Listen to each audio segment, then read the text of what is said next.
Maayong adlaw sa mga estudyante diha ni Teacher Kanyada, sa mga parents nga naghuwat sa akong ihatag nga discussion karong semana ha. So, maayong adlaw, may untag na amo sa maayong panglawas kamong mga ginikanan o mga learners ni Teacher Kanyada.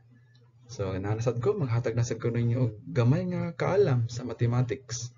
Ang atong topic karon, adding and subtracting decimal numbers. So, agad-agad, no? So, hatag dayon ko og example. 127.23 plus 10.45. Sa math, basahon na siya og 127 and 23 hundredths plus 10 and 45 hundredths equals blank. 25.23 minus 2.15 equals blank. Unsaon man eh? Paano ito sasagutin? Kung sa Tagalog, sa mga tagapagsubaybay ni Teacher Kanyada dyan, yung mga Tagalog, paano ito sasagutin? So, makinig lang mabuti dahil madali lang ito pag may magtuturo sa inyo at makinig ng mabuti. Let's go! Example, 127.23 plus 10.45. So, minsan magsasalita ako ng Bisaya at saka minsan Tagalog din, no? Dahil may mga Tagalog din akong tagapagsubaybay. So, kailangan malaman natin ang place value. So, ano ang place value ng whole number? So, itong mga period na ito, itong mga tuldok na ito ay tinatawag na decimal point. Sa left side, kining naa sa wala, ay ang una is, ang place value is ones, tens, hundreds, thousands, and so on and so forth. No? Until thousands, 10,000s, 100,000s, millions. Okay? So, dito lang muna tayo. Ang hindi kailangan ng dito, malaking number. Ang importante dito ay malalaman natin ang konsepto kung paano ito gagawin. Sa right side or sa tuo nga bahin or sa kanan na bahagi ng decimal point ay nagsimula sa tenths, hundredths. Yung tingnan nyo ang mabuti. Dito, S ang nasa dulo. S. Dito, ang nasa dulo ay THS.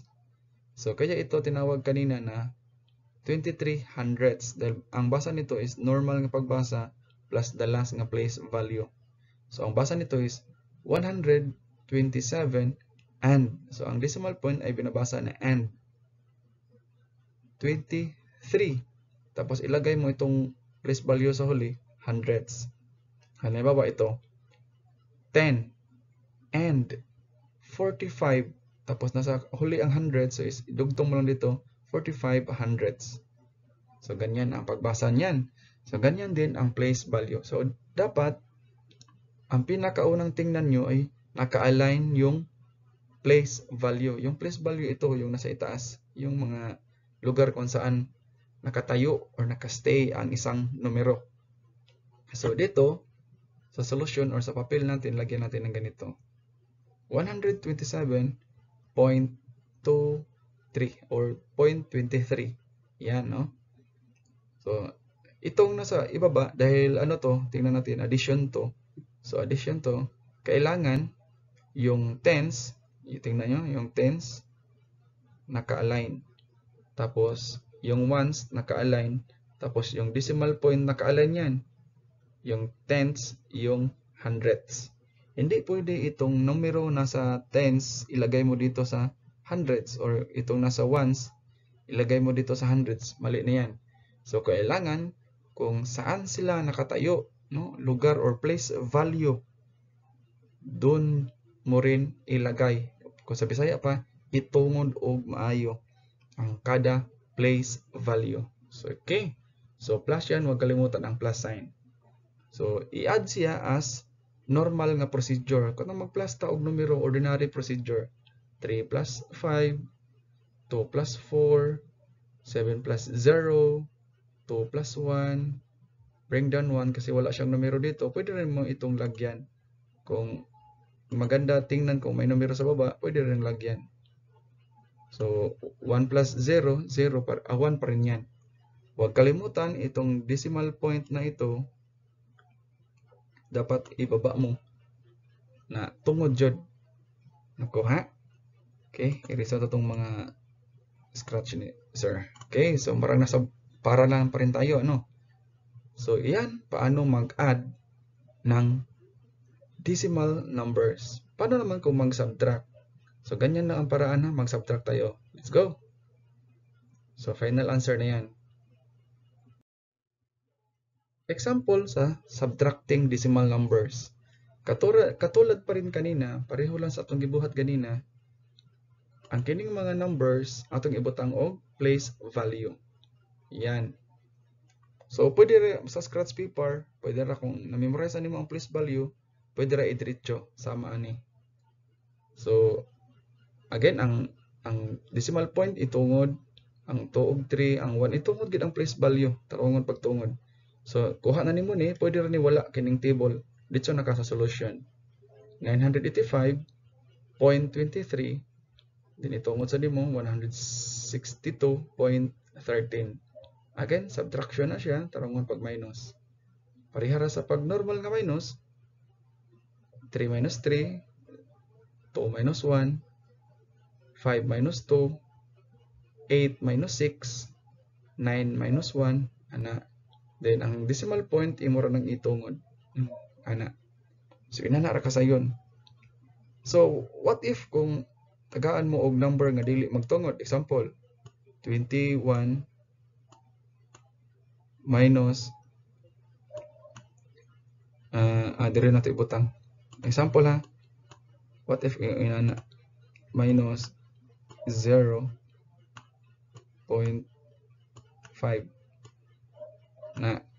So, ibang bahaton, kung inana gani ang style, di ba, ang 21 is whole number poros, wala decimal point. So, but usabot, wala, di rin mo ibutang sa right side sa decimal. So, halimbawa dito. So, halimbawa dito ang 1, dito ang 2. So, yan. So, walang numero dito. No? Tapos, itong decimal, dito sa, ito ay tinatawag na minuend. Dito sa subtrahen is 0.5. So, dito, point, tapos 5 dito. So, ganyan, no? So, ibig sabihin, 21, yan. Tapos, ang decimal point nandito. Kita nyo? Dahil walang ano yan, whole number yan. So, ang decimal point nandito. Tapos, itong 0.5, ito, 0. So, nandito ang 0 dito sa whole number, 0.5. Ganyan. So, ganyan ha. Tingnan nyo mabuti. So, itong 5 ay nasa tens. Dito walang tens. So, katulad sa ginawa natin kanina, lagyan mo ng 0. Yan. So, take note, minus yan. Ganyan ha. So, 21 minus ito. 21 minus 0.5. Ganyan. 21 minus 0.5. Ganyan ang gagawin, ha? So, 0 minus 5. Hindi yan pwede. Kasi 0 ang nasa itaas. Pwede ba ang wala? Magbaro ka ng 5 peso sa wala. So, wala. So, kailangan mo ito ang tinatawag na regrouping or baro-baro sa elementary. Magbaro sa tapad. Okay, so, dito, magbaro tayo. As normal lang, wag mo munang tingnan yung decimal point. So, ito ay magiging 0. Ito ay 10. Ganyan, di ba? So, 10 minus 5 equals 5. Ganyan. 0 minus 0, of course, 0.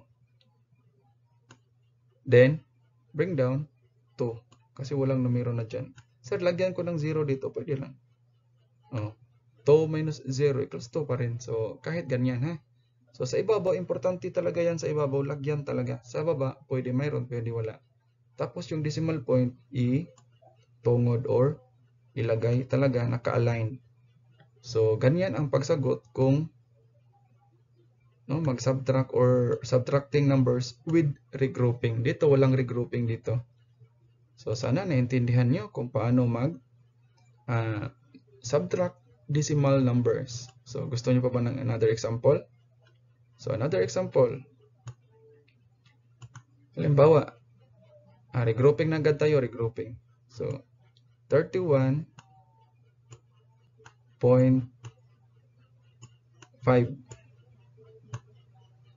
minus 0.25. Ganyan.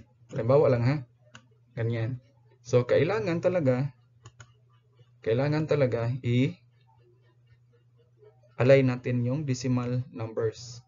So, ang 31 is, tingnan nyo mabuti, ang 31 is whole number, tapos nandito ang decimal, tingnan nyo, dito whole number dito, tapos dito ay, sa right side ay, ito mga decimal numbers. So, dito mga whole numbers, dito. Yan. So, dito, whole numbers. So, ibig sabihin, ang 31 is whole number. Tapos, itong 5 ay decimal. So, ilagay natin sa tenths. Ganyan. Tapos, dito tayo sa decimal number kasi sa whole number dito, 0. So, itong mga numero na ito, itong 0.25 ay decimal numbers. So, ilagay dito. So, dito ang decimal, 0.25. Okay? So, ang 0, huwag kalimutan, ilagay mo rin. Pwede rin ilagay dalawa. Basta dalawa ang sa itaas, dalawa din sa ibabaw. Sa ibaba pala. No? So, dito walang numero. Lagyan mo ng 0. Kailangan sa itaas, kailangan talaga lagyan ng 0. Okay? Subtraction yan. So, subtract. 0 minus 5. Okay, regrouping na naman tayo. Baro sa tabi. So, baro equals 4. Isa lang ang ibaro. Pero sa math talaga, ang nagbaro ka dyan is yung 10, 10. Pero sa elementary, isa lang. No? Para hindi malito ang mga bata. So, 10 minus 5 equals 5. Yan. 4 minus 2 equals 2. 1 minus 0 equals 1. 3 minus 0 equals 3. So, decimal point, ilagay talaga yan. Huwag kalimutan kasi mali kapag walang decimal point. So, 31.5